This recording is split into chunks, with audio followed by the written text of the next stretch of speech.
wanted to make a little video about the conversation that Paul had with Chezi about the future of this corner of the internet. And I think that it makes a lot of sense to me that precisely the area that this corner would need to go next is in exploring some of what Judaism has to offer.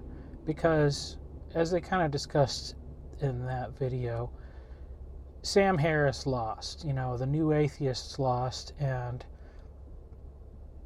therefore the conversation is moving towards the area of religion. There's been a lot of different places where people have found comfort, or where they've found a home in religious traditions. As we kind of say, okay, well, it's God and not atheism. It's a creator and not just randomness or whatever. Then we're going to have to continue exploring that. And people have landed in a bunch of different branches. Catholicism, Eastern Orthodoxy are kind of like big winners of the people who've converted to Christianity in this space. But I think once people get into those groups, and then also this is true of Orthodox Judaism, it's true of Islam, and it's also true of many of the Protestant denominations as well. Once you get into an institutional system that has history and has codified its beliefs in a certain way and has grown and preserved a tradition around it, then you find that in interacting with these other camps, we're kind of back to tribalism, which I don't think anybody's really looking forward to. And this is something where I would say, even like as a Protestant, I go on Twitter and people are arguing about these various confessions and things like that. And I think, to me, the greatest strength of Protestantism is the ability to know that you're wrong about something. And figuring out exactly what it is you're wrong about is not always easy. But if you know that you're wrong about something, you need to have a certain amount of humility. And that means you also have to entertain the idea that somebody else may be right about something. And they may know something that you do not know. And their understanding of certain things may be correct, whereas yours is incorrect. But the problem is that when we fall back into these tribal arguments, we want to ignore any points of commonality. We want to ignore anything that we have that might expand that person's understanding, because we don't want to concede a point about whatever criticism they're levying towards us.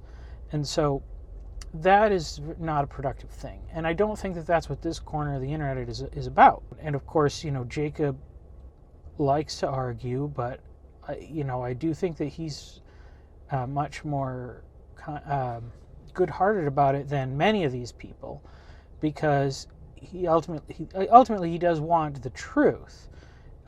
He doesn't want a lie that lets him win an argument. That wouldn't be satisfying to him. And, that's the way we have to be.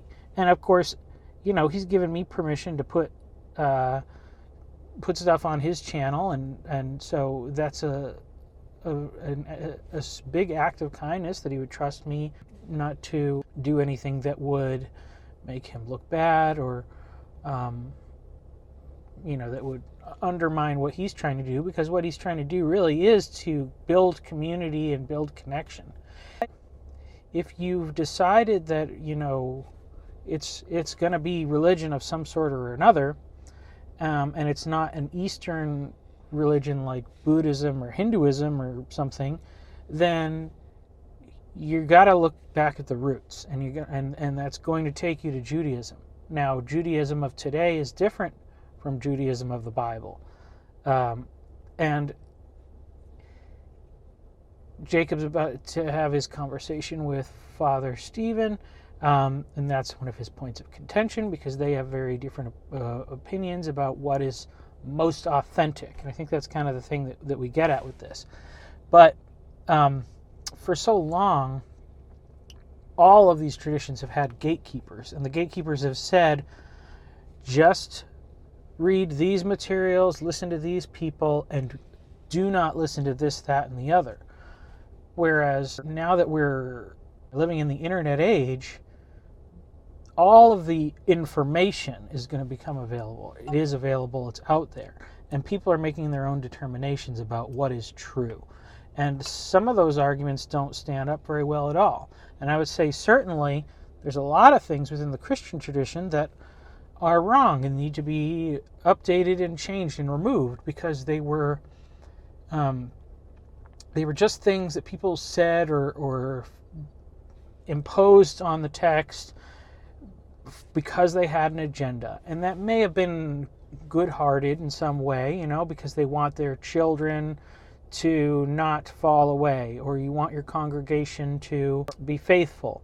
Or I think in all these traditions, a lot of times the thing is that people believe that by controlling information, we can promote certain good behaviors and avoid the consequences that might come if people were exposed to something that is difficult to understand. Because if something is difficult to understand and your misinterpretation could have bad consequences, well, maybe we should just create a simplified version or a barrier. And this is within Judaism, the idea that you put a fence around the Torah, so before you even get to the point of saying, did I or didn't I break a commandment, you're removed from that.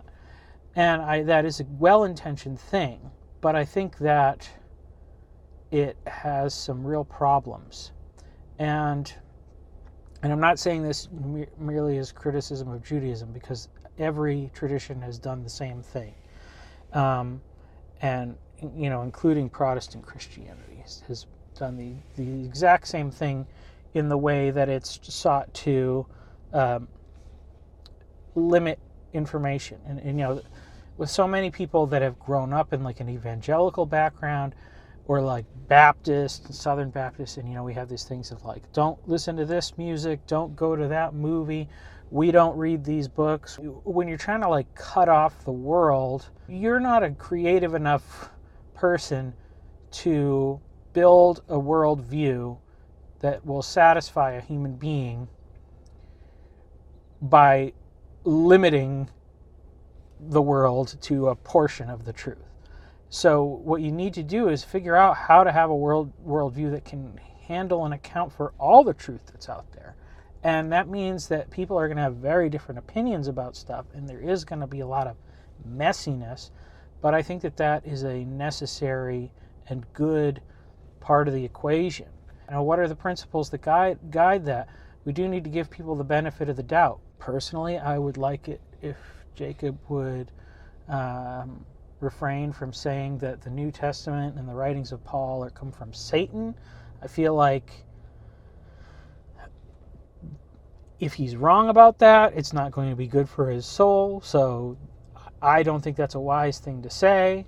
But obviously Christians have done a lot of very equally harmful things in regard to the way that they have portrayed Jewish people and the Jewish religion, and Protestants and Catholics have done this, and atheists and Christians have done this. It's really because, as they were talking about technology, like we're living in this internet age, and what the internet reminds me of in a way is, and this is to use a Christian example, I think John Vervaeke probably has a different particular set of circumstances he would use from Awakening from the Meaning Crisis. But the way that it's often taught is like, why did Christianity become so viral?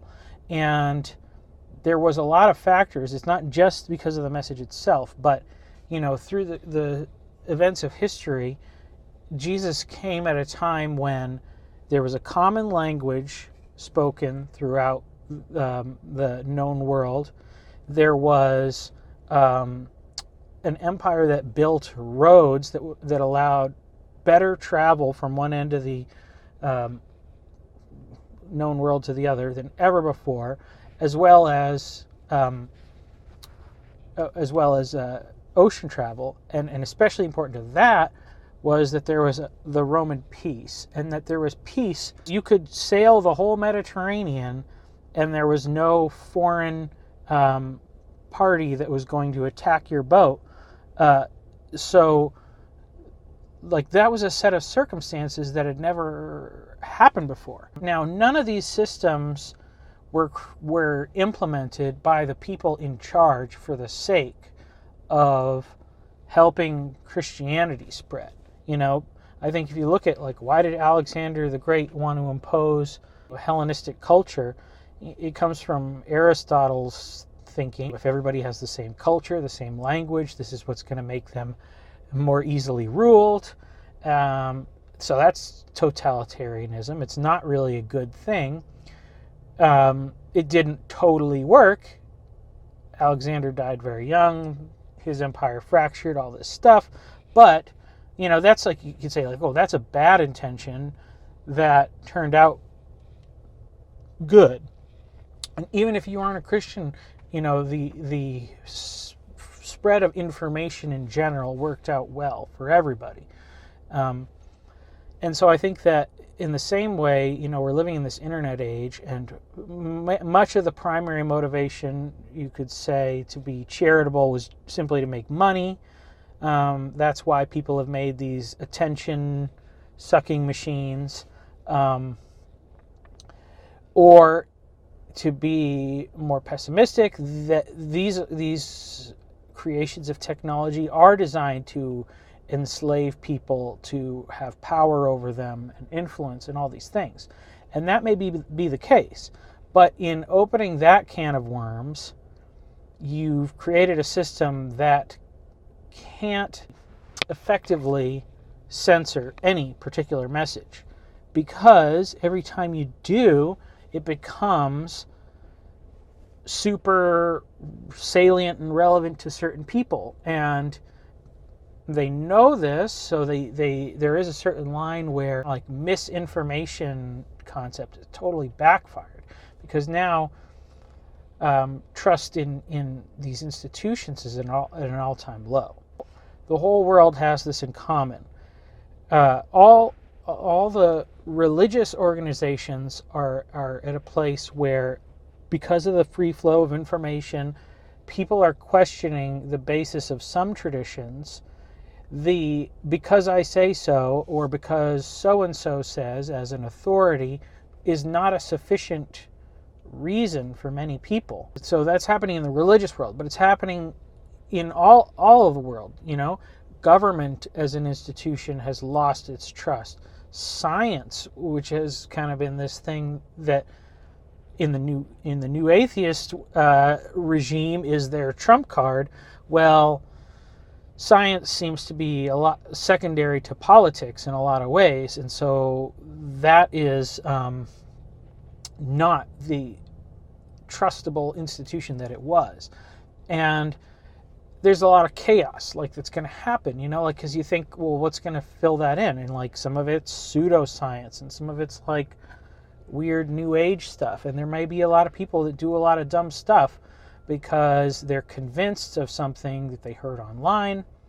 But it means that also there is this ground in which the truth can grow.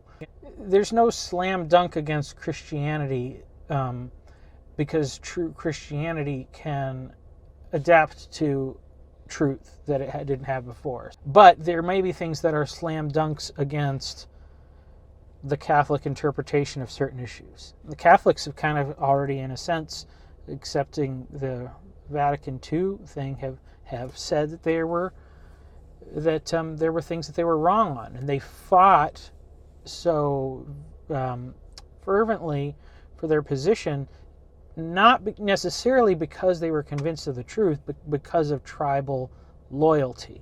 And of course, that cultivated a tribal response in the Protestants as well. And so this is the kind of thing that's going on all over the place. There may be a lot of chaos that happens. But I think that if we can maintain the spirit of open discourse and that desire to put the actual truth above a certain traditionally endorsed version of the truth, then we're going to be okay. And I think that we will have fruitful conversations. We shouldn't be surprised if newcomers to this corner, as we say, and this is another part of the conversation that's been having, like, what do you do with onboarding people? Well, we learned a whole bunch of terminology and things to understand and explain certain phenomenon and ways of thinking and understanding. Well, there's going to be new people coming in, and we're, instead of saying like, oh, well, they need to learn all this stuff, no, that's the wrong thing, because language is transitory, and when you make it like the correct understanding of what's going on, you're building a tradition that's going to become outdated. And so new people are going to come in, and they are going to have more new terminology and more new ways of understanding. And so what we have to do is determine what is the best way to communicate with them. Is it to incorporate some Jordan Peterson language or some John Vervaeke language or some Paul Vanderklay language? Or can we connect what their way of talking and thinking directly to something that's in the Bible? And all these things, are going to keep happening. And it's going to be messy, but it's not, unity is not forged through conformity of thinking. That's totalitarianism. But, the true, beautiful kind of unity that I see in like the true church, which is the invisible church, is a conformity of the Spirit. And it's that essence of love that we have towards one another as human beings, all made in the image of God, all trying to seek his words, to understand what he's saying, to understand what his desire for our life is. And we know that one part of that desire is that we are united, and what binds us together is love. And that means that love is an elastic enough binding that it can learn to appreciate and understand and tolerate differences, whether we disagree with them or just simply don't understand them.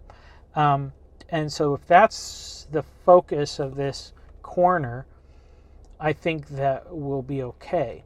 But, I think that it may be that the conversation does move more toward the explicitly religious, and whatever institutions we hold dear, we need to not let them be idols, because if they're idols, they need to be torn down. And if they're just something that we can use in its proper context, then it can become something that we can help somebody else understand, because it helps us. We have to hold on to these things loosely, I think. But what we know and what we're sure of, and what I'm sure of, is that God loves us, and that he does have a plan for us, and that his plan is not that we fight and argue for the sake of arguing, or that our conversation would result in winners and losers, but that it would result in people who can amicably disagree, because that's what a family does. And I think that that's what God desires for us, is to be a family united, so that we can look to him as our Father. And that's what parents want. They want their kids to get along. This is what I want. I want my kids to get along. And and when you know that your children love each other, you don't worry so much about the little arguments and the little fights, because you know that those bonds of love and affection are there and that they're real.